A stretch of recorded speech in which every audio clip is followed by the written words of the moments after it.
The Refreshingly Normal Podcast.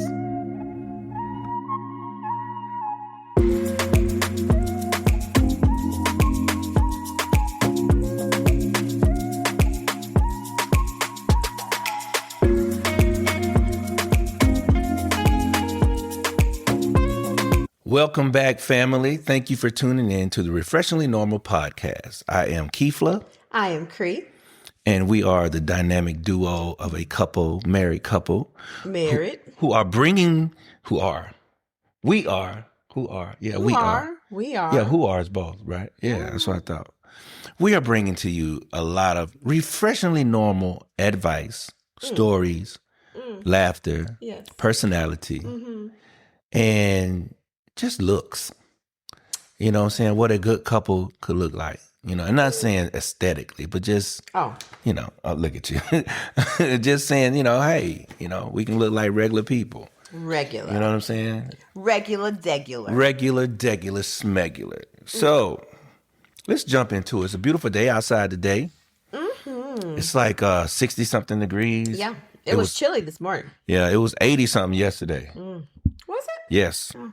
Yeah, it was 80-something yesterday. So, it felt like it too. But that pollen was doing its thing. And then at the end, the pollen started flowing heavily because the wind picked up.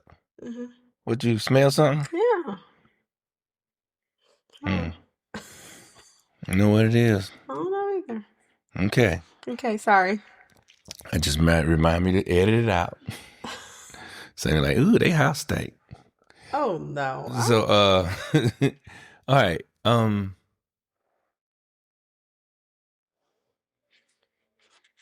I think it's these plants. Did you put some fertilizer in it? I did some spray, but I don't smell it. That might be what it is. It was some bug like spray. Mm-hmm. That's what I smell. You think that's what it is? Go over there and smell that jar right I'm not getting that. That's probably what it is then. Mm-hmm. All right, back to it. Okay.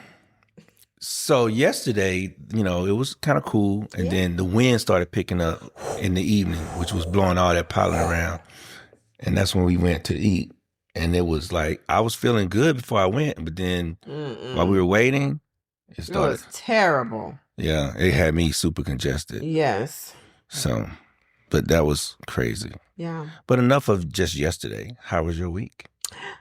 Ew. My week was fantastic. Great. Had a great week.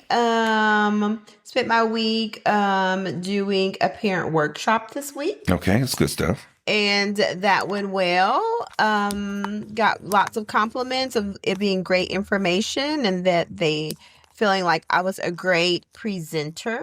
Were you though? Yeah, they said, I don't know. It's just, you're just such a great presenter. It's like, I don't know if it's the cadence in your voice. That could have been it.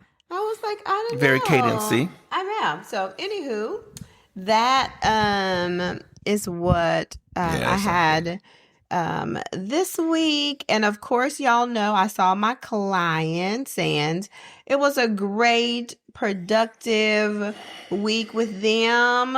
Celebrated their successes and everybody had success this week. I mean, it was just a great, fantabulous week.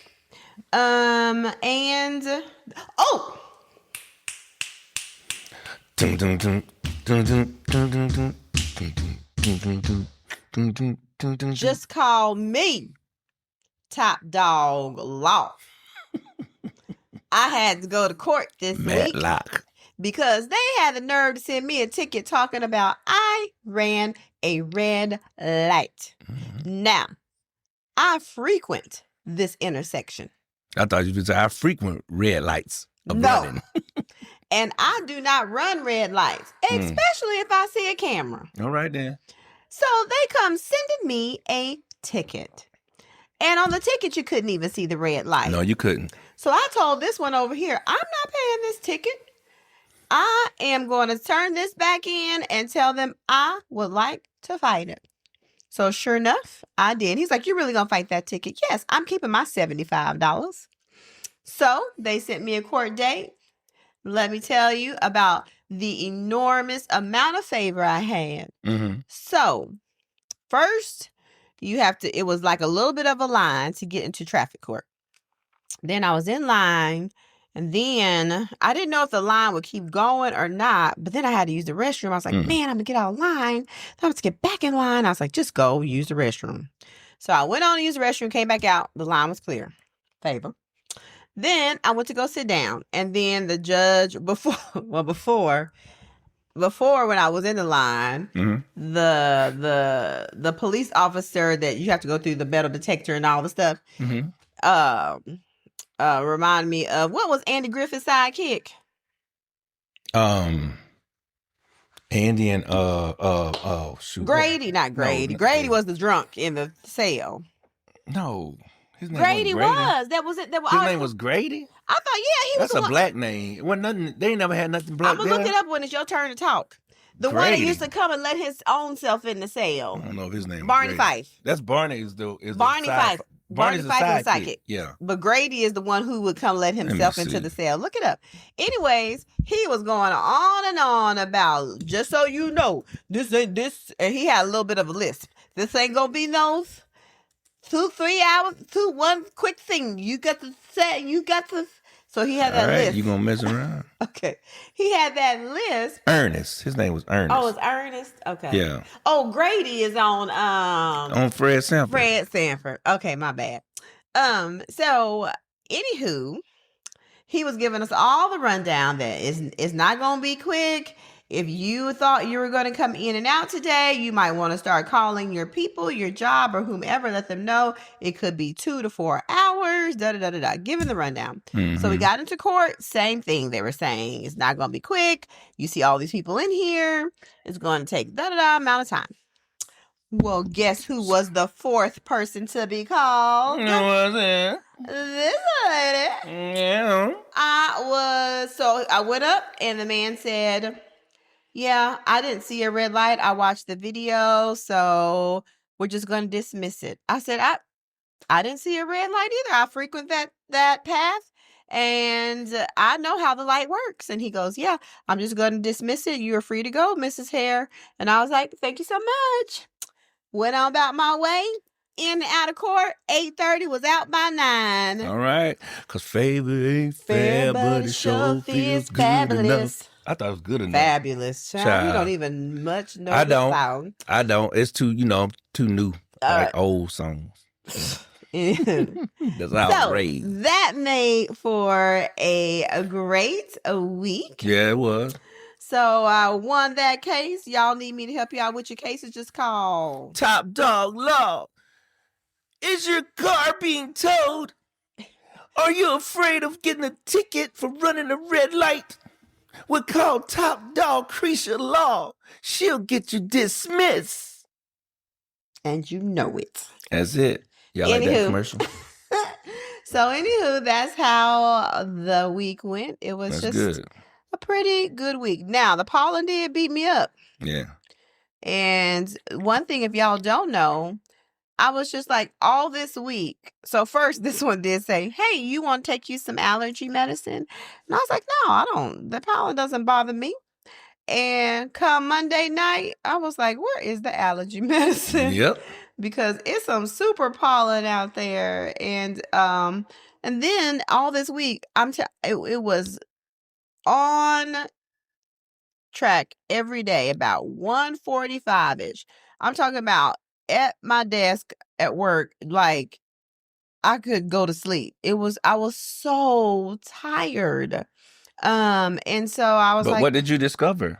That pollen, there's a such thing as pollen fatigue. And so if you find yourself tired with the pollen and you have allergies, there is a such thing as pollen fatigue. I said I was going to look it up. Yeah. And so I was like, oh, that explains it. So what I've noticed is, so I started taking that Monday night. I took the Benadryl in the morning. I took the everyday, like 24-hour allergy pill. And then I kept doing like the Benadryl at night, the allergy pill through the day. And so I think today I feel much better than what I felt when Monday came, or the rest of the week. Mm-hmm. But yeah, it was that pollen, child, that it won. TKO.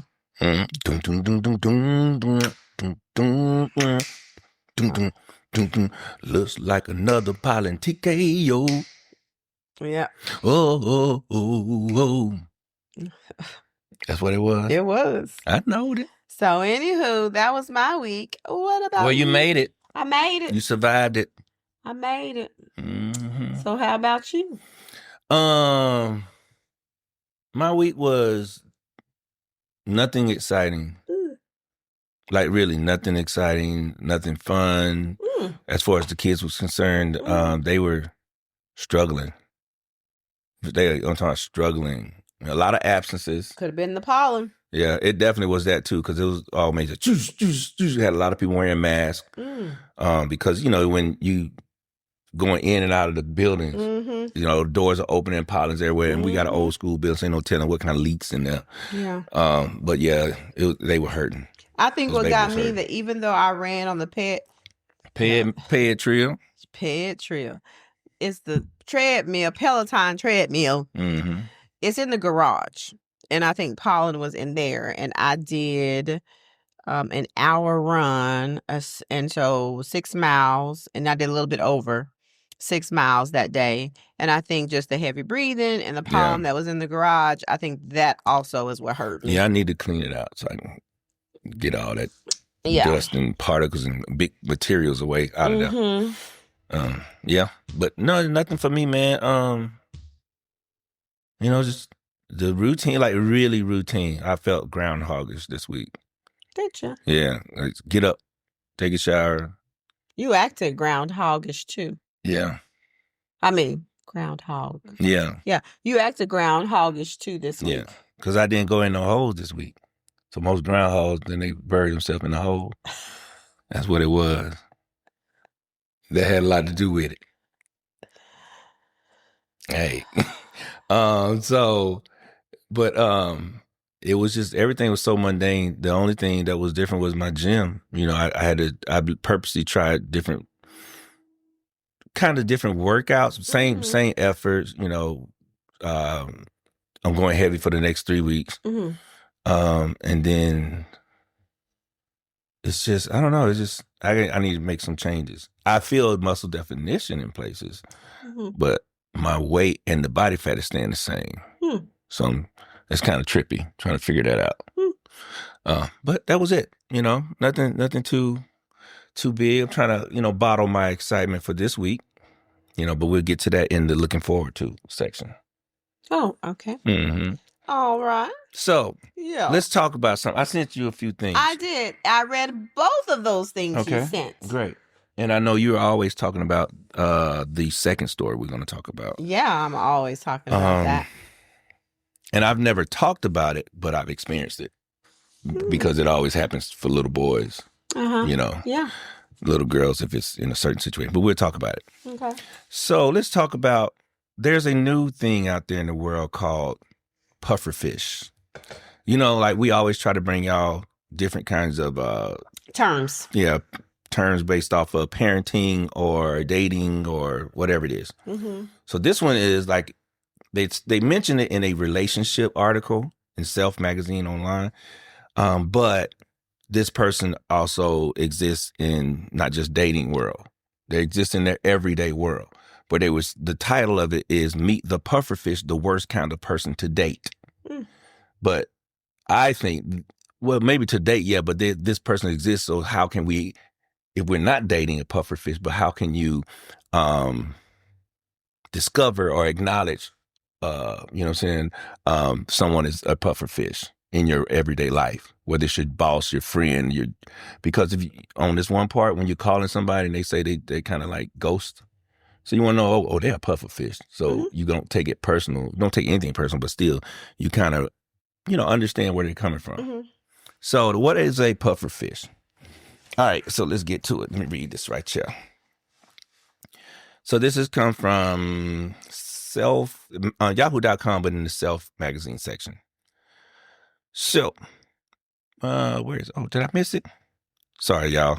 I had my life together earlier, but then he lost it. Then I lost it. All right, so what is puffer fishing? Yes. Okay. Puffer fishing. Well, first of all, do you know what a puffer fish is? Yes. It is I was trying to listen to them first. Okay, go ahead. Right. The one that always answers. I know what she was in class. Look, Crecia, can you let someone else answer, please? Oh, but I know it. She thinks she's smart. Jill call her dad. Y'all want to know a little story real fast before we get to the pufferfish? Yeah, go ahead. When I was pledging Delta and we were learning all the history about Delta, I was super excited about pledging Delta. I mean, I was reading my book frontwards, backwards, sideways, and always. And we got to our pledge session, and our big sisters was asking us questions, and I was the one who knew all the answers. Then they all got mad with me, but then the big sisters said I should know all the things. I need to share all my knowledge with them. And I was like, well, them heifers ain't reading. So then, guess what I did after that? Pufferfish. I stopped reading, and if I knew the answer, I didn't say it because I was like, I'm penalized on both sides. So yes, I did become the pufferfish. All right, so what is a pufferfish? So the pufferfish is the fish that when it's in danger or feels threatened or feels scared or has any kind of fearful emotion, then it will go into protective mode and it puffs out and it has these little spikes. And then that way it wards off anything that could harm or hurt them. And sometimes, like I like when you said that, you said scared or kind of, I think it was like uncomfortable, something like that. So it wasn't like, it wasn't like I had to defend myself. It's just situations I got to do something to make myself not feel so uncomfortable, weak and uncomfortable. Yeah. So that's what some people are. Those are the ones who self-sabotage relationships when a person gets too close. They do the new term of ghosting now. So let's say they're in a relationship, just a friendship with people, and they love the communication, but then they're afraid that the communication between the friends or friend group is going to stop. Just their crazy mind saying, "Oh, this is not going to last forever. Nothing lasts forever." So you try to protect yourself from ever having to be let down. So you just ghost everybody, and then you just leave the group completely. So are you a pufferfish? And they're saying that this one lady, she pretty much said it, this therapist told this lady, she kept calling it quits every time in, short-lived relationships, every time she got close, every time the emotions got strong. She said, you're a pufferfish because anytime you start to feel vulnerable, you stick your spines out instead of communicating. Very, very important. I was thinking also for pufferfish, it also could be contributed to their previous experiences. Of course. And so they carry that with them. And that could be a result of them being a pufferfish, or that's a fear. Maybe not. Fear being hurt. And maybe not even their own personal experience, but the experiences of others in their lives. But that is still part of their experience. I'm just saying. No, I'm just saying. Oh, yeah. Yeah. But they didn't actually go through it. No. But they heard about it, saw a specific person maybe they cared about go through it. So that's why. The one thing here is that, and I like this, I was just there. But, I guess I can't find it. But it was saying about us on Cree. Don't be saying me, because I ain't do nothing, Tyrone. Because you said I had it, and then you said something else, and then I lost it again. Why you move your finger? I didn't. Because, this don't do it like that. All right, here it is. Oh. It says puffer fishing is really just protecting ourselves. It's a primal instinct to make sure we're okay. So we all puffer fish at some time. I'm a puffer fish. I'm trying to think, when have I puffer fished?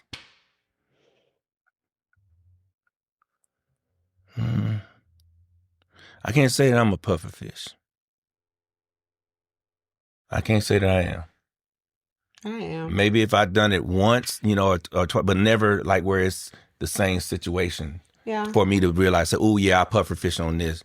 I think I'm kind of odd in that regard because I'm always trying to see things through to the end. Yeah. Even I'm like, just wait, let's see. We can always get out, but let's just see. I think I'm that with like new friendships. I don't know. Maybe it's not a pufferfish. I don't know. I'm going to say pufferfish because I just think meeting new people, getting to know them, their ins, their outs, their good and the bad. But is that protecting or somebody? Just you don't want to? I don't know. I just don't even feel like it. I don't know if it's a protective factor either, but I don't know. Sometimes I think of pufferfish because, if it turns out that it's not, I feel like I wasted my time of trying to know somebody and then it's not. And I feel like in most things, I don't know, I won't say I outgrew people. Maybe I just don't have a high tolerance. I don't know. I don't know if that's the pufferfish piece or not. I don't think that's a pufferfish. That's not a pufferfish. That's a. I believe. I'm trying to think of a fish that don't care. Well, I believe in protecting my peace. Yeah. And so when things just get kind of complicated, I'm okay with saying, child, and then I just go on my merry way. And I also think sometimes I'm so happy with home that it's just kind of like I don't desire for more. That's what I'm saying. So what is that? You I don't know. What you want to call me? I'm going to call you a catfish. But oh, my God. Not a cat, but I was thinking because catfish just chill in the water at the bottom. And they just... At the bottom, But you ain't at the bottom. They're scavengers. Yeah, don't call it that. Every fish is a scavenger because they always... Like the other ones eat shrimp. That's a scavenger, eating stuff. Well, we eat shrimp. I know. We're scavengers too. We are scavengers. Yeah, because we eat multiple things. Yeah, we eat. I'll say you're probably and I don't want to say a sponge because you're not necessarily. It's almost like you're a coral reef. You know what it is? That's what you are. What? Why would you say that? You are a coral reef. What does that mean? Because you're just there, and you're like, look, coral reefs don't necessarily have the mobility to move around. Mm-hmm. Like, if they're broken off, then they're originally, connect and attach. Mm-hmm. But that's because nature took them that way, not because they did whatever. So it's like, look, I'm here. Mm-hmm. But if nature takes me and these situations and events take me to being in this person's presence multiple times, we may become friends. Yeah.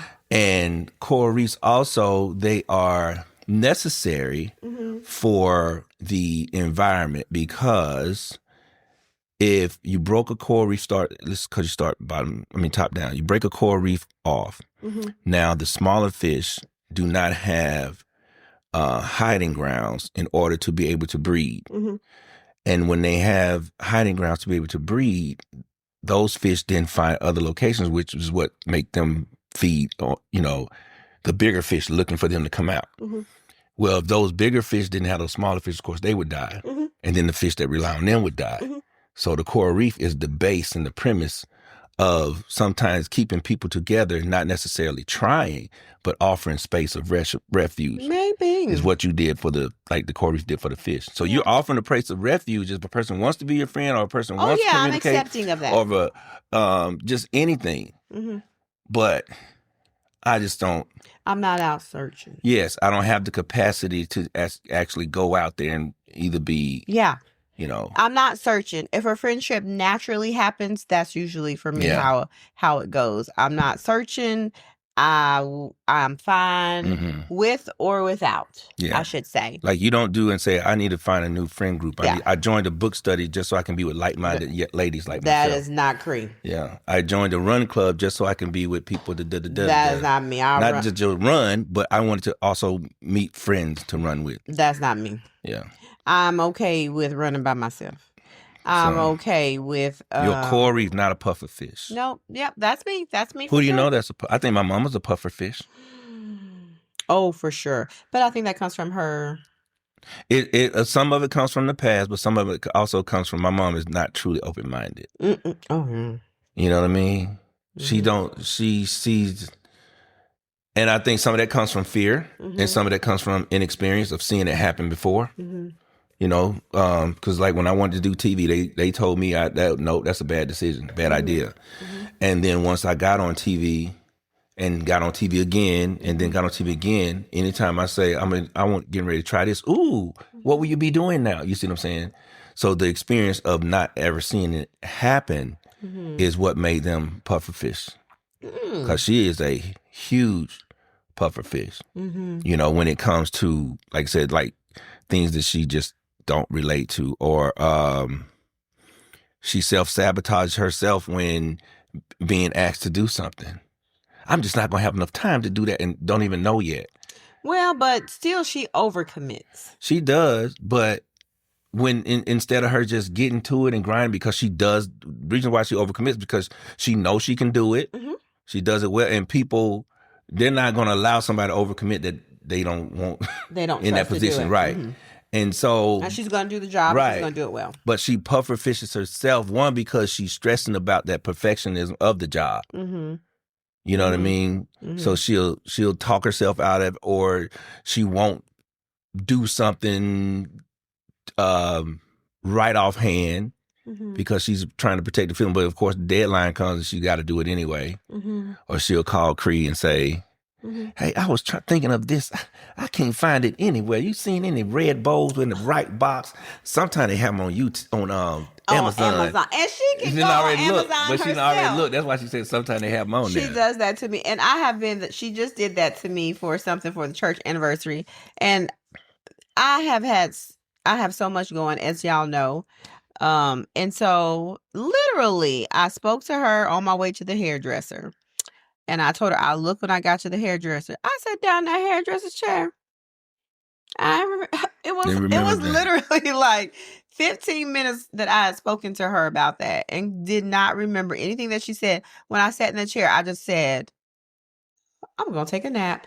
And I just took a nap. And that's what I did. And then she texted me the next day and I said, oh, Lord, I forgot all about that. Because that's the night we went to the Luna. Eclipse the Luna? Okay. And then we went to Eclipse Luna and we had the cocktails, and then, child, I wasn't thinking about anything. So it was just like a nice, like, I got my hair done, took a nap, got my hair done, we went to the mall, went to Local Luna, came home. I did not even think about it at all. But yeah, she will call me and say, Cree, do you know where I can get? And I think just to have somebody to feel like she's doing a job with, that she trusts that will. And then I feel like I let her down. I told her I was so sorry. That should be all right. Yeah. You think our boys are pufferfish? I do. I don't know about Kahari, but Kimani, for sure. What is Kahari does it himself. What does he do? When he gets nervous or afraid of commitment, he shuts it down and he just won't do it. Give me an example. His spindles, like, okay, with school. When he gets uncomfortable. Yeah. You're right. Yeah, so he makes up an excuse why it won't work, and I'll be looking at him like, or he shuts down. When he's shut down, that's his spikes. Yeah.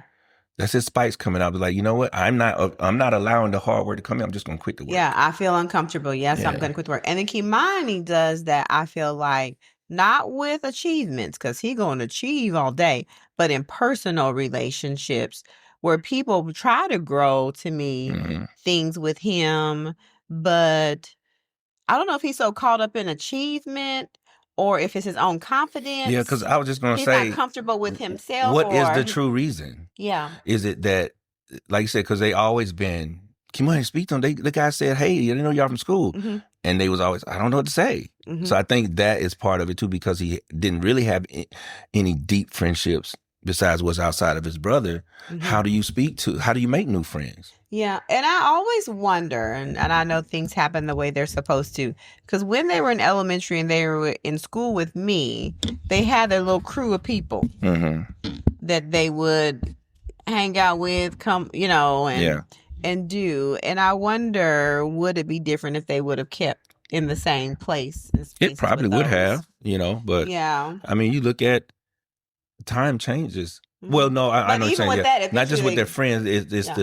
But see, also, I think sometimes that because that's what, like, he and Kahari, they're comfortable. Yeah. So they don't have to have new friends. That's true. So I think the also, twin thing. yeah. So let's say, what if they got a group of 5 friends and one move away, one falls out. That's only one more dude. Yeah, that's true. You know what I mean? That's and true. So that comfortableness of just still being in a group like that is eventually when new groups come in, you be like, yeah.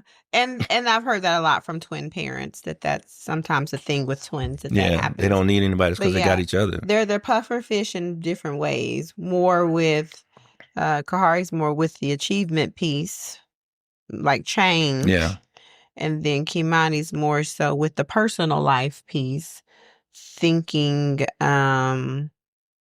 I don't know, there's uncomfortable in both of those for them. Mm-hmm. The article says that how do you get over puffer fishing tendencies? Oh, what does it say? It says eliminating the behavior completely isn't the goal. In fact, it's okay to have your spikes out sometimes, especially around new people. And then the writer said, but if you want to build close relationships, whether that's, romantic relationships or whatever, friendships, it's ultimately best to repair your mindset. And that's to understand past experiences. How it's impacting. Right. Past experience do not have to affect new experiences. They can actually be two different things. And then some people don't even have past experiences. They just overthinkers. I think of some of my clients that are that way, and they're puffer fish. Yeah. Because they are just overthinkers, and they tend to think more in the negative. So they go to, well, what if this person... And they hold on to it. Yeah. What if this person turns out to be a terrible friend, and then I tell them my secrets, and then they go tell my secrets to other people, and then other people start talking about me, and then they just go to this whole That's what I'm about to say. What you did just now is exactly what the problem is. Because you could always, like you said, it's always good to protect yourself. So you could have just stopped at your first thought, which is great because you always want to be like, well, if I don't, then this is how I need to pivot. So that you can notice if that happens to be. And so, but like you said, they stack that. And then they have another reason and another reason and another reason and another reason. And by doing that, you're never going to really get over it because there's always a what if, a but if, and a, maybe if, So, all right. So let's see what else they say about puffer fishing. Okay. One thing said, knowing your emotions, knowing what draws, whatever you puffer fishing on is important.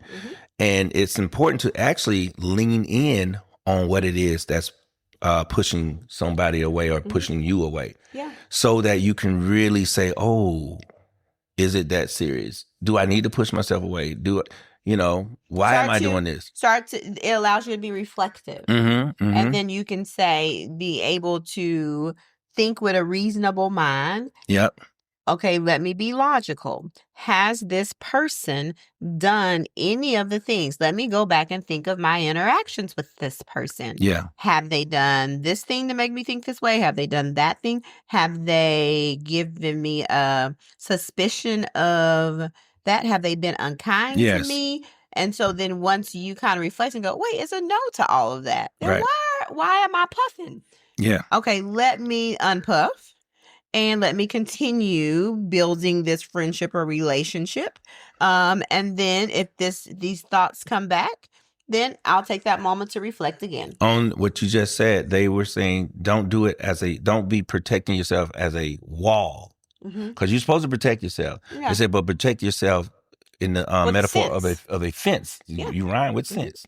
He said, because a fence allows you to have a separation between you and that uncomfortable feeling, but it also allows you to be able to see through the other side and what's making you feel that way and how is it that I can stop feeling that way. Yeah. But when we put it up as a fence, we just say, this is why every time I see this, I shut down. Okay, here I am. As opposed to, why am I shutting down? Is it really that scared? Because, if you got a fence, a picket fence, you can kind of look through and say, oh, that's a little dog that was barking, not a big dog. Yeah. Okay, I can go over there. As opposed to you just hearing that barking in your mind, oh man, it's a big rabid dog that's probably already killed 2 humans. As opposed to just going over there.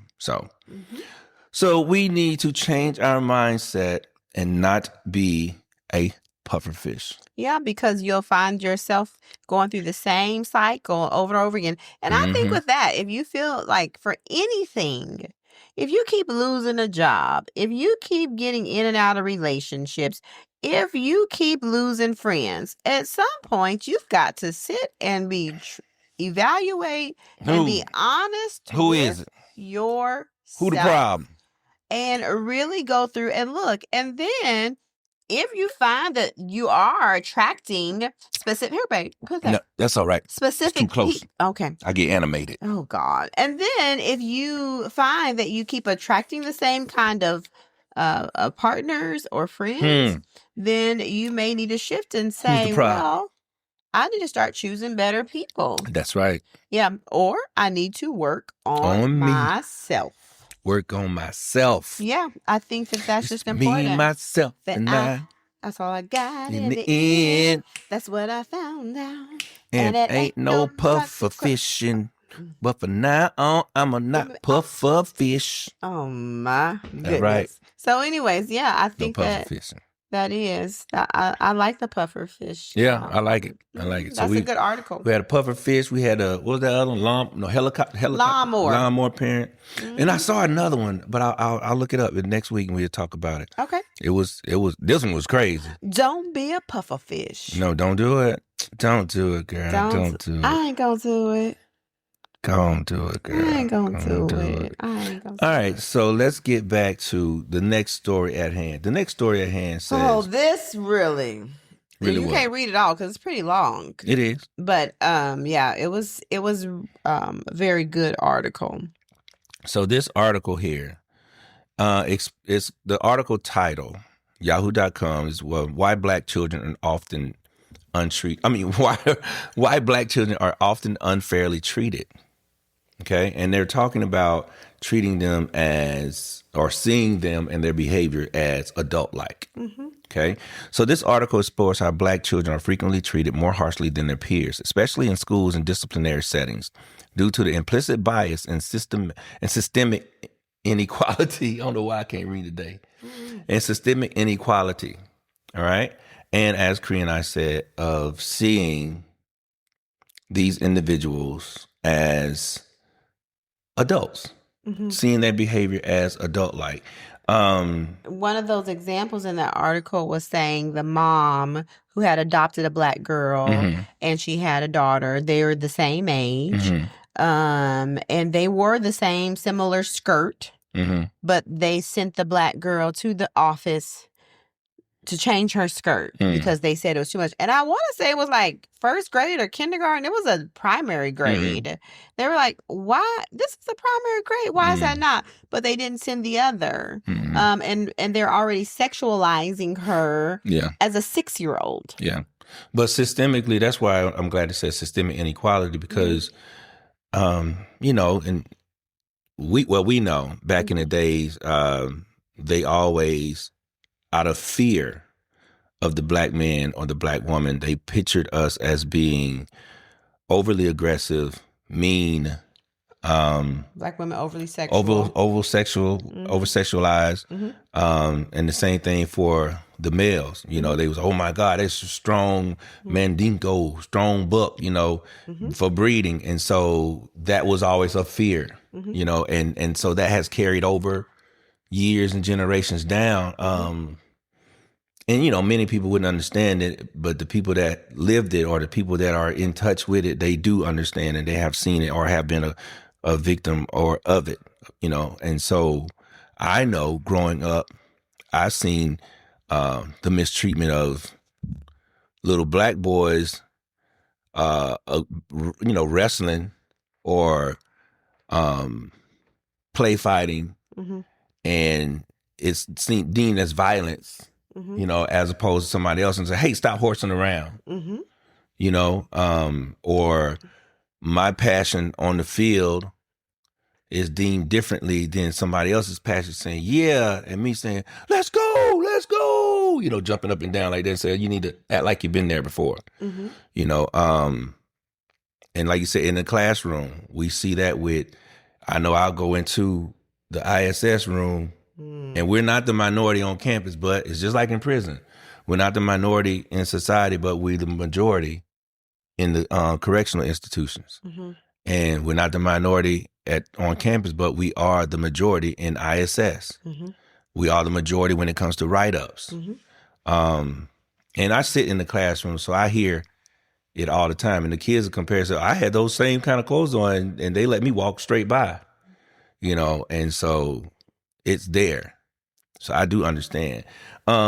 It's called adultification biases. One of the biggest issues highlighted is something called adultification bias. This means Black children, especially boys, but also girls, are often seen as older than they actually are, less innocent, more responsible for their behavior. Because of this, adults may respond to them with less patience, less empathy, and harsher consequences. Mm-hmm. Give me a little something on that, and then we're going to the other points. I'm just thinking about how unaware people are about it.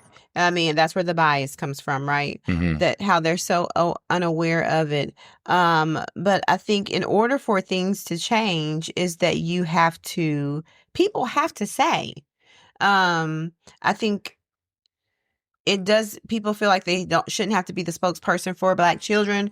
If you're in a school and maybe there aren't as many Black representatives as far as teachers or that sort of thing. But you better speak up if you notice it. But you do. When I was a school counselor, I did. Because I also find, we're talking about Black children, but I also found it with Hispanic children that they had the same sort of treatment as well. And I just could not allow it. That's just part of who I am. Yeah, me too. You're not going to mistreat innocent people. And if it's not fair and I feel like there's some bias that you aren't aware of, then I'm going to make sure you know that that's what it is. Even in classrooms where I had to observe and you send me out for a specific student that happens to be a Black male, but then I look in your classroom, I'm like, wait, there's some behavior standing out more than that. Like, let's talk about why are we highlighting this, but we're not highlighting that? That's exactly what they say. They say the disproportionate discipline, Black students are more likely to be suspended or expelled, more likely to be labeled as disruptive or defiant, less likely to be given grace for normal childhood behavior. The same behavior that might be seen as kids being kids in others is often viewed as a serious problem when it comes from the Black children. Yes. And some of those things, that's exactly what I see. I think about when I was as a teacher, what you're telling me to come out and look at and see, I'd be like, that's not a problem for me. That's that's manageable, right? But we are setting it up and making it as if it's something that is defiance. Yeah, and I think teachers or just people don't see their biases because bias don't exist where truth lies in their mind. Well, bias doesn't exist in a world where whoever the culture is or race you have a bias towards is a part of that. So you can't understand your bias when that's not your circle. Yeah, but I'm saying, so what? So let's say. So nobody can kind of call you out because they're not even a part of it. Yeah, but so this, and I'm saying this is where the bias. It's not a bias. It's in their mind. I'm telling you where just where it comes from. Okay. So let's say I'm biased towards these kids. And I'm saying they're grown, they're aggressive, and all that stuff. And they say, "Why are you doing?" I said, "Well, I was always taught, and I've always seen." You know what I'm saying? So they're saying facts, and we're saying facts of what. But it's right. It's the facts of what you probably seen in your closed world and your interpretation of what is really facts. But that's what, because of bias, they they don't think bias is not true. And you know what's unfortunate? What's unfortunate is, I'm just gonna say the thing that. There are many Black parents who want their children to get the best education. Correct. And so they end up going to schools that are high performing. Correct. Where there aren't a lot of Black children in that school. There aren't a lot of Black teachers in that school. And so there's bias everywhere because their experience with Black children is very limited. And so they go into these spaces and they are getting a great education because there's not the distractions. There's not the all of the things that are happening. have more resources. They have more resources. Because a lot of times we do know that especially like in populations that are not like the chocolate city populations, the Black population is more, they're heavily populated in the areas that are not as affluent. Yeah. And I hate to say that about us, but even in our own county. That's just what it is. But that's how things were built and made. Yeah, of course. Right? Of course. And so, this is just what and now these Black parents, these are the cards that we were dealt. Are able now, financially and other, rules like, school of choice like that, and the goal that allows them to be able to go to those better performing schools. Yeah. And not even that, just the exposure of who they get to interact with and the exposure that they experience because their parents are in careers and jobs that allow them to have this exposure. That also contributes to where they are academically and all that. But however, their experiences, I just imagine, are quite challenging. We saw it with our boys. Yeah. So it's specifically with Kimani being in an advanced class and being in a class that there are only 2 other Black children in that classroom. And for a teacher, whenever an answer is wrong or she wants to show the wrong way to do it, using him as the example. We had no clue this was going on for him. And then I was like, hey, Kimani, I'm going on a walk. You want to go on a walk with me? And so he's like, yeah, I'll go with you. So he and I are walking and I'm like, hey, how's school going? What's your favorite class? And he said, my favorite class is, why is that your favorite class? And just getting him to talk about what's going on. I said, well, what's your least favorite class? And he said, he told me his least favorite class. And I said, why is that your least favorite class? He said, well, the teacher always used me as the example of the answer that's wrong. I said, what? And so I couldn't wait for this one to get home from coaching. I was like, oh, no. See, I didn't know that part. Oh, no. Something's got to be done. Yeah, I didn't know that part. It was the main part for us was when she moved his seat. But that's what happened after. That's what made me go. I didn't know because if I would have known, thank God I didn't know he was the example part. I would have lost. Oh, yes. Yeah. And so I would have lost my job. And so I said, okay, as teachers let me go. I'm not going to go to the principal first. Let me go on and email her. Let me take a sip because I didn't know that. You never knew that? I did not know that. I emailed her and, tried to be very appropriate in my message to her. And she wrote something back.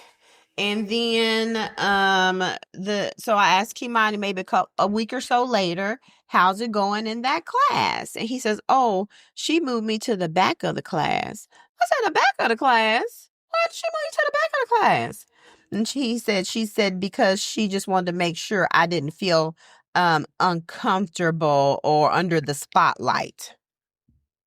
I said, okay, this is how we're doing things. So then that's when we reached out to the principal, and they weren't going to move his classes. Right. Then soon after, that's when Kimani did the thing. Yeah, but okay, yeah, go ahead. So then soon after is when Kimani did the thing, so we got a call. And the thing was, he was supposed to have wrote something on his paper. And he was calling her a funky bitch. He called her a racist. Racist bitch? Mm-hmm. A funky racist bitch? Or he called her just a racist bitch. I don't know about the word maybe that's funky. just me thinking about her being a funky bitch. But he called her, he said, Miss Such and Such is oh, Lord, thank you for not letting me know. Said, Miss Such and Such is a racist bitch. And so we didn't know. They just said they wanted us to come up. I couldn't. He went up. And so Kimani came to the office with them and they left, and you were just explaining that, there have been a little bit of issues in that classroom, and so they said, we'll be right back, Mr. Hare. And so he said, son, now for these folks come back, it's something you need to tell me.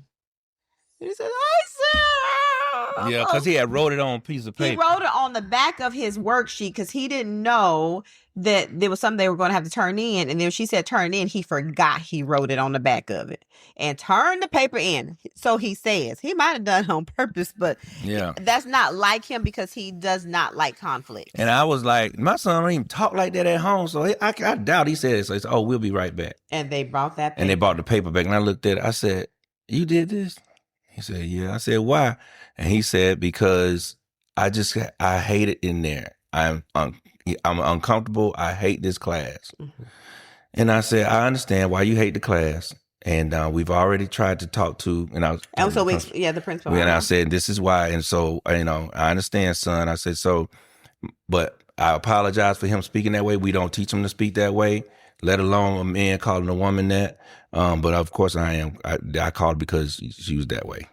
And so, I'm telling you just now. But then I said, I think it's best because she's already shown that she doesn't like my son for whatever reason.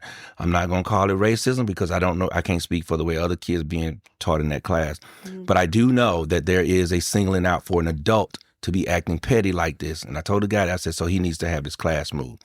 Well, Mr. Hare, we can't move him. It's in the middle. I said, excuse me. I'm in the education system. I teach right down the street, Kennesaw Mountain High School. I have had several kids have situations where they were removed, I don't care, 2 weeks into the classroom because it was not a conducive environment for the teacher or the student. And then I remember you saying, we did email her first. Yes. And we asked him, how are things going? And you told her what he said, that mm-hmm. she moved him to the back of the class. And she said, oh. Yep. And things were changed. Because she didn't tell all of her stuff. She didn't send emails and stuff like that. Mm-hmm. And I said, well, and I threw around. I said, look, I know that because Dr. Daniels had just left. And I said, you know what? Don't worry. I said, I'll talk to Dr. Daniels. Uh-huh. I said, because he knows, and he is a close friend of ours, and he would not tolerate this kind of treatment. I said, but I guarantee you, either my son is going to have his class changed. Mm-hmm. I said, today or tomorrow, or we're going to have some problems. And I said, and I don't know what the problems look like. I said, does it mean me getting the news up here? Does it mean causing a ruckus? I said, but whatever it looks like, I'm not going to let my son be mistreated up in here. We bought a house for these schools specifically. And you best believe that we are going to enjoy these schools we are at. Mm-hmm. And next thing you know, they did. That morning, they gave him a new schedule. They did. They gave him a new schedule. And so in that way, we did have to advocate. And so that's why I always tell parents, it's so important for you to talk to your children, especially when you know they are the real minority in that space. That you need to ask them, how was your school day? What was the best part of the day? What was the worst part of the day?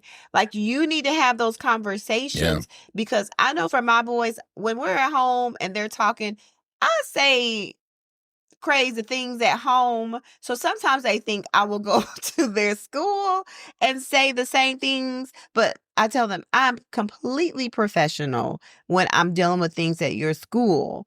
I'm your advocate. If you can't do it, that is my job as your parent too. But when we are putting our children in schools where they are the minority, you have to check on them. You need to ask questions. How was your day? What was good? What was the best part? What was the worst part of the day, to ensure that they aren't suffering through adults' biases that will ruin their spirit, just blow out their little light, right? And that is what happened for Kimani. His little light was blown out. Yep. This is what it said. It said, and he is just now to me getting it back. Yeah. This said the long-term impact of these things, these patterns don't just affect the kids in the moment. They shape their self-esteem and identity, the trust in authority figures, academic outcomes, and future opportunities. Repeated negative experiences can lead to disengagement, frustration, and feeling misunderstood. Mm-hmm. And what this looks like in school, everyday life. So in school, a black child, this is what it looks like in school. A black child talking in class gets labeled disruptive, while another child is seen as chatty. A chatterbox, On the playground, roughhousing might be called aggressive for one child, but playing around for another. Mm-hmm. With emotions, A black child expressing frustration may be seen as angry or threatening instead of just upset. With mistakes, instead of being corrected and guided, they're more likely to be punished quickly. And in public spaces, a black child being loud or energetic may draw suspicion instead of understanding. So, in its core, a representation matters. It does. In spaces where populations are changing, then the representatives in that building need to change. Yeah. So that either their mindset needs to reflect or their experiences. Or even trainings that train about certain things of different cultures. That's what I'm saying. That's gonna affect their mind. Yeah, so either the mindset needs to be present or the social experience needs to be present. Yeah. And the social experience is actually going to have the mindset too. So definitely needs to, because it changes with anything else. Yeah. If the demographics change to handicapped people, then the business is going to make sure that they have handicap accessible things for that. Correct. If it changes to language. Yeah, language, they start offering language. Companies went to digital payments because other companies did. It's like, oh, it's changing, so we got to change with the times. We got to change with the times, and that should be the same. But when it comes to, I think, the same racial stuff we've always dealt with, there is no changing. There's no changing for the times. Yeah, and that just goes through a lot of things. It's just the inequalities, right? That's just really what it is, and the fear of the success of specific cultures. Yeah. So, that really is where a lot of it stems from. So I just think as parents, just be aware. Check on your babies and make sure they're in a safe space to grow and learn. You just have to make sure of that. And that you can't, we do our best to make sure to encourage our boys and make sure that their light isn't dimmed or not. But sometimes the power of other people and those interactions are stronger than what we can. They are. They often are. Do. Yeah. Really, what we say this when we're talking about our students. We see, or when you was a classroom teacher, you saw your kids more than their parents did. Because if they went to, think about when you were in elementary and they stayed with you the whole day, right?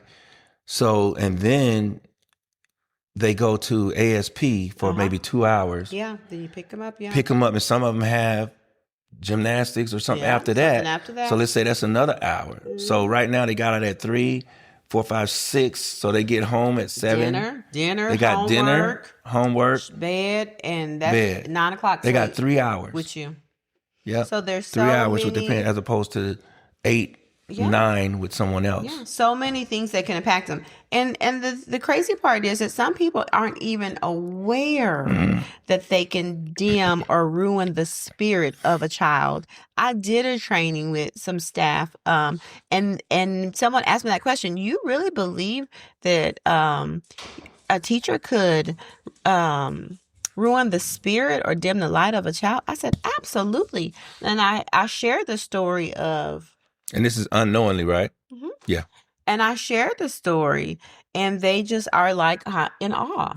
And you definitely can. Low frequency pretty much gives low frequency sound.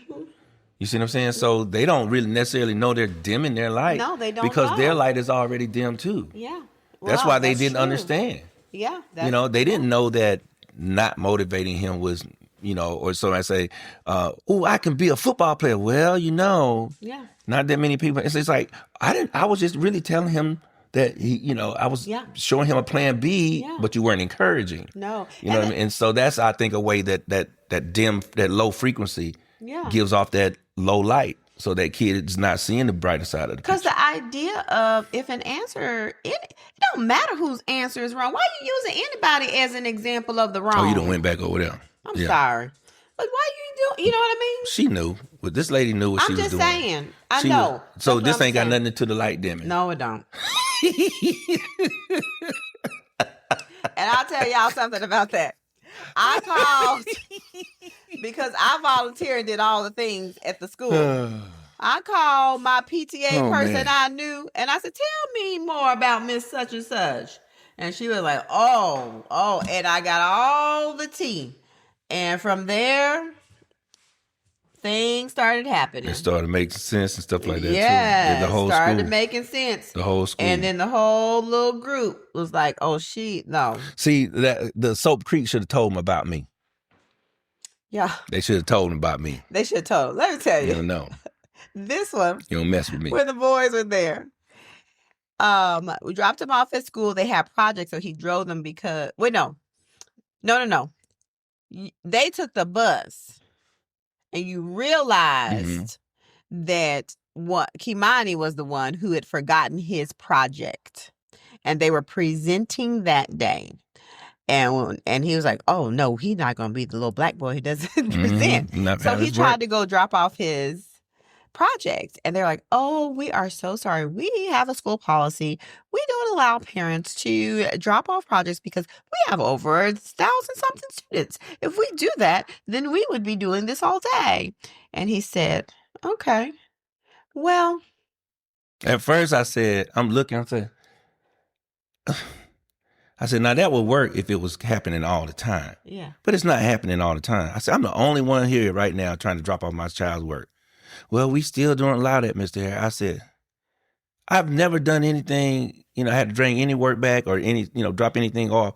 So it's obviously not going to happen. I said, look, I work in the school. I tried to throw that when I was at another school. I said, I'm a teacher, so I would love for a parent to be able to drop off their child's work if they, spend hard-earned time and all that effort and put that effort into it. Mm-hmm. They didn't buy it. So I said, okay, tell them what I did. So what he did was, he said, well, you know what? I need to check Kimani out. I checked them both out. I need to check them both out. They have an appointment. And then they went, he said, yes, I need to check them both out. He checked both of them little jokers out. They went and got some breakfast, came back, and it came. If Kimani probably knew what happened, he would have never walked in there because Kimani does not like conflict. If there is a rule, he's following it. He's following it. And he did not tell Kimani what the rule was. Oh, they came back from breakfast. He dropped him off that project. And I said, good luck with your project. Right there in the lobby. Good luck with your project. And they were like, the audacity. And boom. And so that project got turned in that day. Ooh, let me go and presented. Yep. Let me go to my job with my students. Oh, he is so quick with it because I just would have been frustrated. I would have never thought of that. I just would have been so frustrated and been fussing and cussing all day. Yep. I said, I got a surprise for y'all. He was good with that. And when the boys came and said, what? I said, I got a surprise. Let's go to breakfast. Yeah. They were like, breakfast. Yep. So we're on food around. No. Okay. So that's that little deal there. All right. So let's talk about the last thing. Yes. The Believe It Sister story. Believe it, baby. Of the week. Yes. And this story. Oh, I saw this one too. How did the crack? Hold on. Okay. So there was this movie that I know me and Kamani watched it. Cocaine Bear.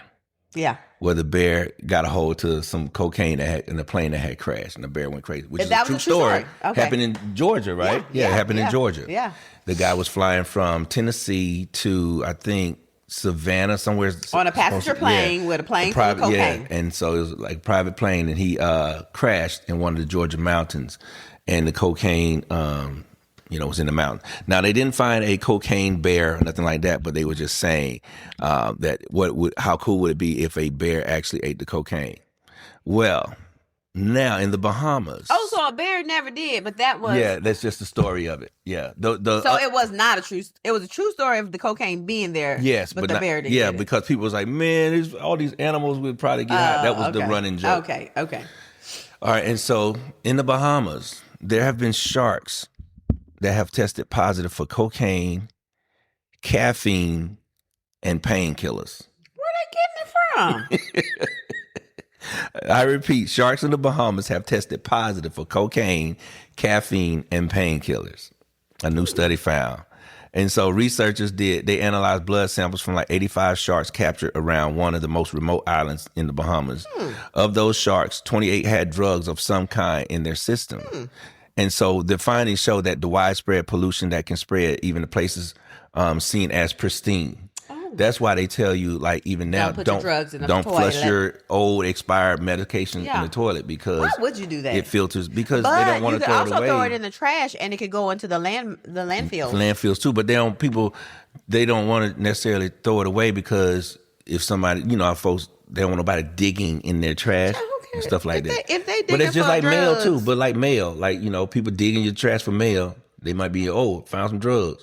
Now they in there for drugs, and they're a drug addict, and they come and they beat down your door, and now you got to shoot him because he a crackhead trying to steal something. That is you know what I mean? I hear you. And so we talking about cocaine lions and bears, sharks around here. Yeah. And so the caffeine was the most found substance in the sharks tested positive. But only 2 tested positive for cocaine. But that's enough. Think about a cocaine shark. They're already ferocious. Yeah. You got a shark high on cocaine. I mean, he's fast. Oh, man. Energy, he's jittery, he's biting everything. Biting legs off. Everything. Ship, boats, getting holes in them. He's over there biting everything. Just crazy shark. Just a crack shark. So, yes. A crack shark. And with caffeine, they really don't get tired. Okay, but then, it might counteract. That's what the painkillers do. That's the counteraction. What? The painkillers. Because painkillers like, ugh. Yeah. And then I got all the cocaine, so it's gonna be that they're gonna fight each other, and it's gonna put you in there just like, oh, I'm up, but I'm out. They might be if the combo of it together, they might just be chilling. They might, or it depends on what they had most that day. Yeah. The painkillers. Yeah. They had a lot of painkillers, but painkillers, opioid drugs. Because stuff like that. But that's how they traffic. They probably overdosing. That's what they said. They probably one thing said that because you get opioid, crack, and caffeine. Yep. You're dead. Yep. Now, they said that the scientists suspect that, like, from getting the cocaine and stuff and the painkillers, they may have bitten into packets of drugs that had fell into the water. Oh, from the ships that are transporting. And then they said that many of these sharks were captured near popular diving and cruise spots, suggesting that wastewater from like the cruise, when they had to flush, could be contributing to the results, along with increased wastewater from the urban development. So people on the cruises, they just cocaine. Oh yeah, they gone. Dang. That's why they was cutting up. Remember right after COVID, when everybody could finally travel, people that was like, well, I'm getting on me a boat. Because they ain't never done, people thought that they can't never do whatever they could have done that before. That might explain the people that fall into the water from the ships. Oh yeah, they be high. They be high as a kite, especially now with the little party drug. And they probably feel like they're on the boat. They don't have to drive anywhere. Let's get lit. You can get as lit as you want to. Don't do it. But they get too lit. Don't get too lit. Yep. Yeah. So it's the first time caffeine has been found in sharks, and the first time cocaine has been found in sharks in the Bahamas, though it has been found in sharks in other locations. Huh. So the painkillers were acetaminophen, which is a generic name for Tylenol, and diclofenac. There's also a pain medication, which is also sold under brand names like Voltaren and stuff like that. But if you think about, caffeine could be from so many places. Of course. When we were young, it was just no dose. Yeah. But now you get caffeine in anything. All the different kinds of caffeine drinks, the mints, the everything. Gum, your coffee with the espresso. I mean, there's so many different places to get caffeine. So I'm thinking, if you're drinking all these things and you're using the restroom, that stuff is flushing through. You're also pouring out what you're not.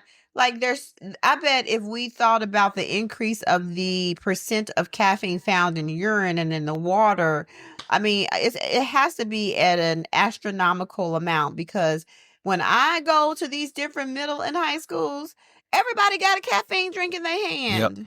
They all got a Monster or What's the one with the C? Celsius. Celsius. Yeah, they got the Celsius, the Monster. What's that one? Red Bull. A Luna, a Leia, yeah, they somebody. All of them have that, or they got a Starbucks drink in their hand. Yeah. But they all do. And they still fall asleep in class. Yeah, and they drink, and I mean they drink them like water. They drink multiple ones a day. You are not supposed to do that.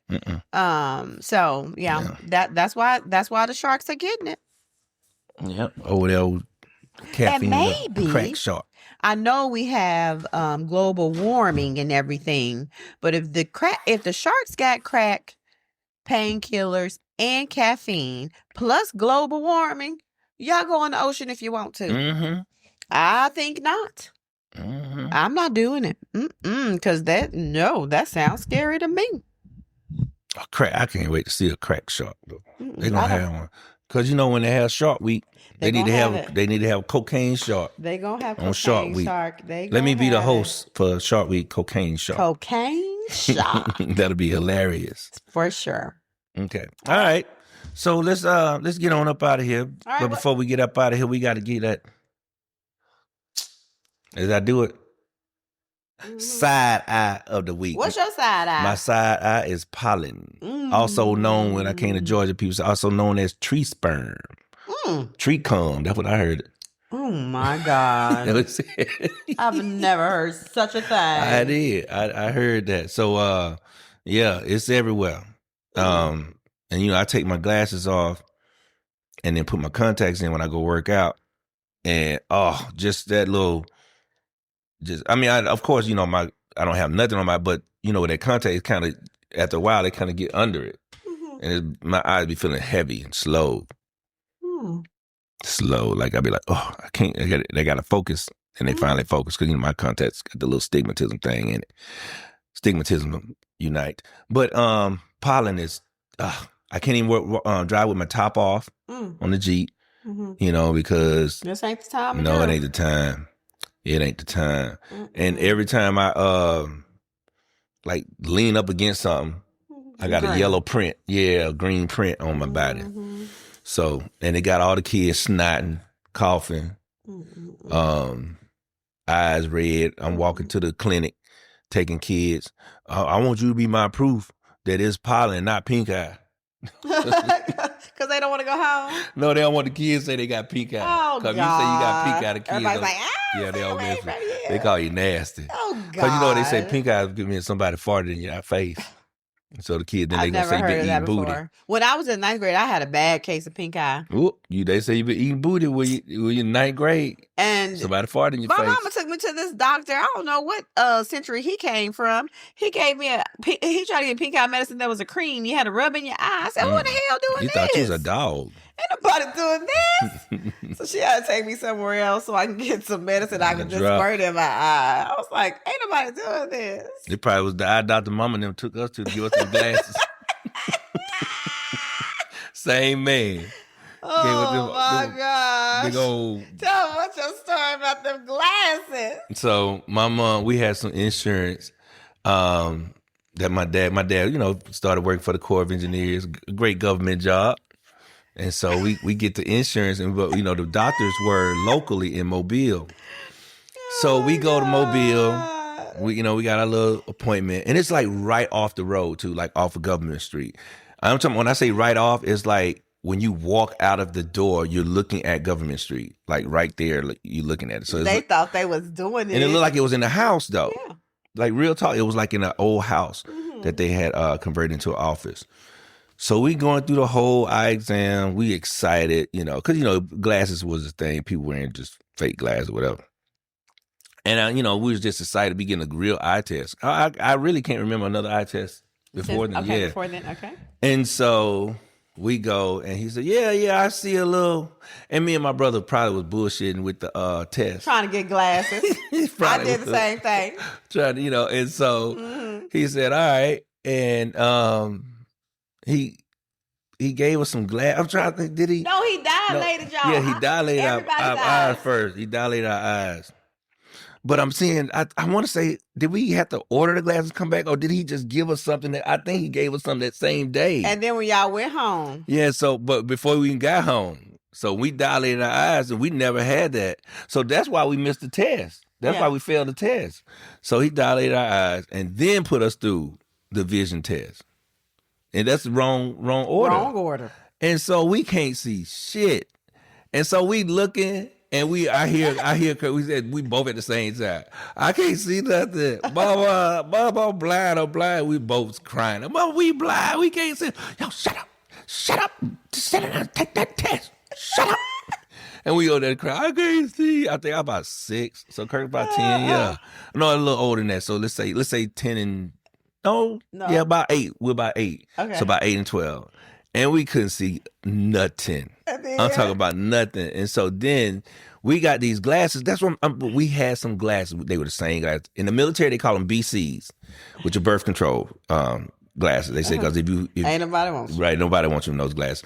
And the glasses are similar to like tortoise shell version of like the Jeffrey Dahmer glasses, like that. What the old like Magnum PI and all them, used to wear back in the days. And that's what they looked like. And they were so thick. The lens was so thick. So we're driving back through the tunnel and we couldn't see nothing. Normally, like we looking at the tunnel, it looked like we finna go into the wall because everything was white. So we just saw the whole little magnification of the tunnel. And we get home and we was like, we cannot wear these glasses at school. We can't wear them nowhere. Well, your daddy came home. We get home. And we had them glasses on. We thought, Daddy, we can't see it. Get them damn glasses out their face. No, that's what he told Kurt. He said, what has happened to my family? Oh. What is going on? Because we up in there like this. Like Stevie Wonder. We looking around our eyes. We can't see nothing. And dilation medication back then was like you felt like your eye was dilated for a day, a whole week. And so we sitting there looking around. Because you know how when you trying to look at something, you like, and we looking at TV. And Calvin Harris was like, what is happened to my family? What is going on? We all looking crazy. I was definitely like, because Kurt was looking like, and then anybody come in, he go, I bet you I was like, ain't nothing wrong with them, Calvin. They just. Because you hear, but you don't know. It's like in the dark. So what Kurt's doing again? You hear somebody come in the door, sitting on where the couch at. Oh my God. I'm telling you, they must have gave us all bad insurance because I remember when I went to my eyeglass place, they gave me it seemed like 1,000 tests. Yeah. So by the time I got to the test with the doctor, I couldn't see. I'm telling you, my eye was gone. He gave me glasses. I told him, I feel like I'm walking on mountains. Yes. That was. We had to come down them stairs. I promise y'all, ain't nobody but black folks got that kind of insurance. We had to come down the stairs outside. We were tripping. We couldn't see nothing. Well, nobody but black folks got bad insurance like that. I'm telling you, it was just us. So happy to go to the doctor too and get blind. I probably wouldn't need glasses to this day. I'm telling you. Had he not messed me up. I was like, what? Something's wrong. My pupils still dilated. That's why you got stigmatism. Right. He done stigmatized up. Stigmatized. He done stigmatized me. God dang. Done messed me up. Oh my I'm talking we sitting there. Huh? I'm trying to look at TV. It's trying like that. Oh, Kurt. Oh my God. Trying to see who at the door. Lord have mercy. We couldn't see nothing. That's hilarious. My mama tried to kill us, boy. She did. And then she tried to act like nothing wrong with y'all. Ain't nothing wrong with y'all. Yeah, ain't nothing wrong. Y'all can see. Y'all can see. Y'all can see. we had prescription readers. Oh my God. Lord Jesus. So I don't even know how we got on that from pollen to glasses. The eye. The like, pollen in the eyes. But anyhow, that's my side eye. Oh my gosh. I don't really have a side eye this week. I was trying to think of something, but the pollen was really my side eye this week because it was just terrible. I didn't think I had allergies, but it's some super pollen out there. So some of Sperm. That's a song. You play that tree sperm. Anyways, that pollen got me this week, so I'm side-eyeing the pollen as well. Yeah. Okay. So gratefulness. What are you grateful for? What am I grateful for? You know what I'm grateful for? The cadence in my voice. Oh, that's what that lady told you. You know what? I'm grateful for that because for so many years, and I know I've said this before, you person, here she go again. But I am grateful for that because for so many years when I was in high school, I was told, and I heard through the grapevine and through many people that my voice was annoying. And look at me with this voice that people want to hear and enjoy when I am presenting. My job is presenting. That's what I do. What the devil meant for wrong, God said, give it to me and make it for good. Yes. Hallelujah. Glory. Thank you, Jesus. That's what he did. So anywho, I'm grateful for that. Good gratefulness. Yep, that I didn't let it dim my light. Don't let it dim. You know what? I'm going to show. But I've always been that. You say that, listen, I'm going to show you. Boo-boo. And I'm showing. I don't know whoever said it. What you grateful for? Let's see. I'm grateful that I'm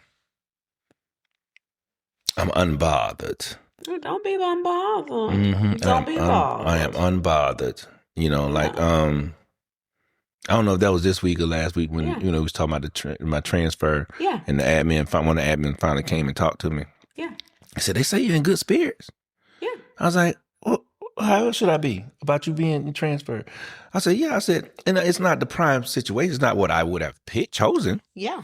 I said, but you know, hey, I still got a job, and I said, and it looks like I'm needed at the school that I'm going to.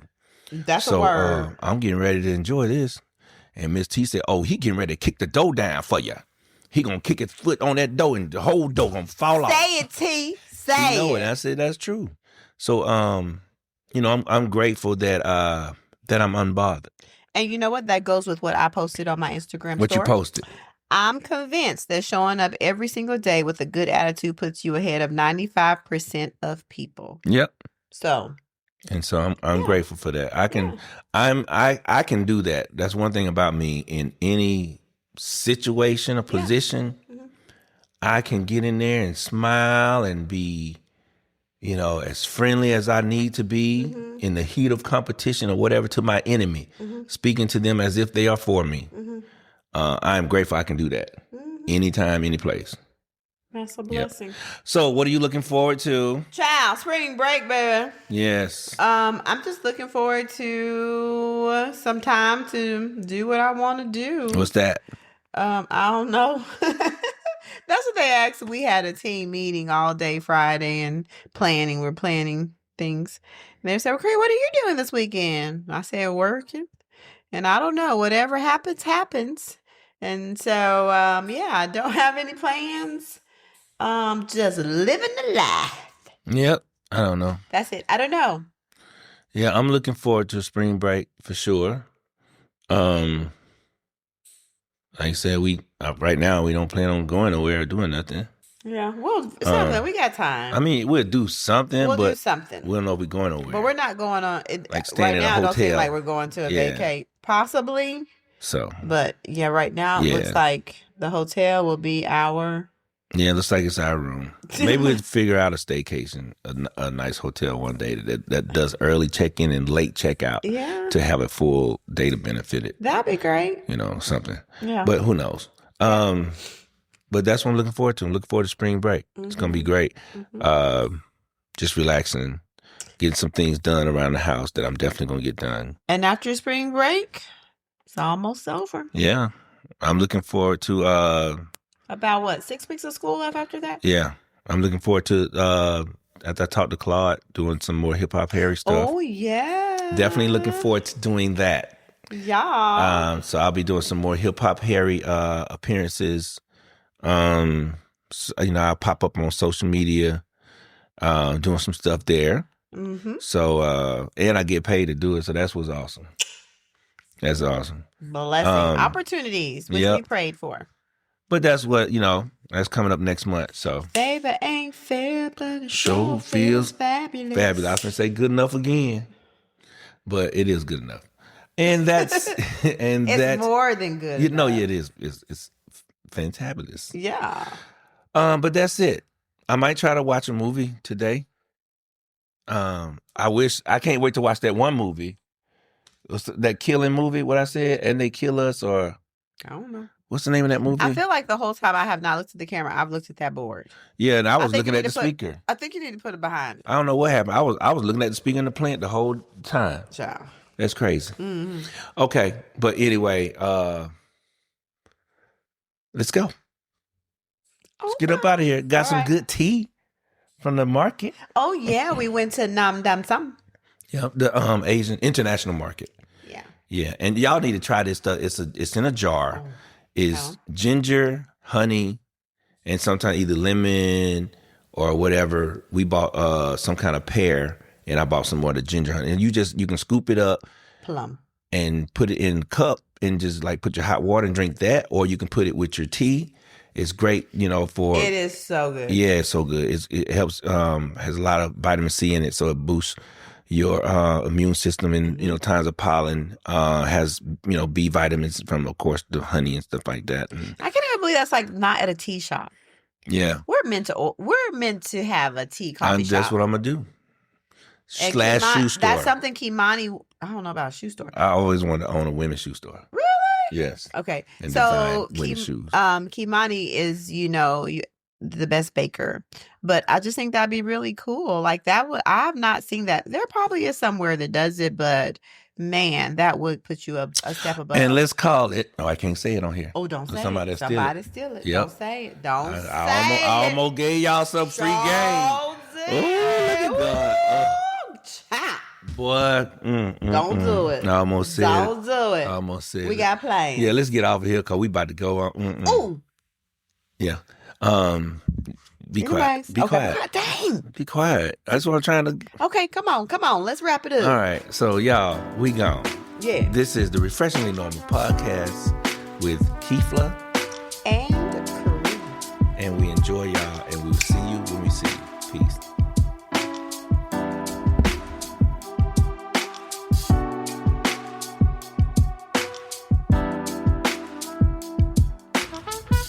The Refreshingly Normal Podcast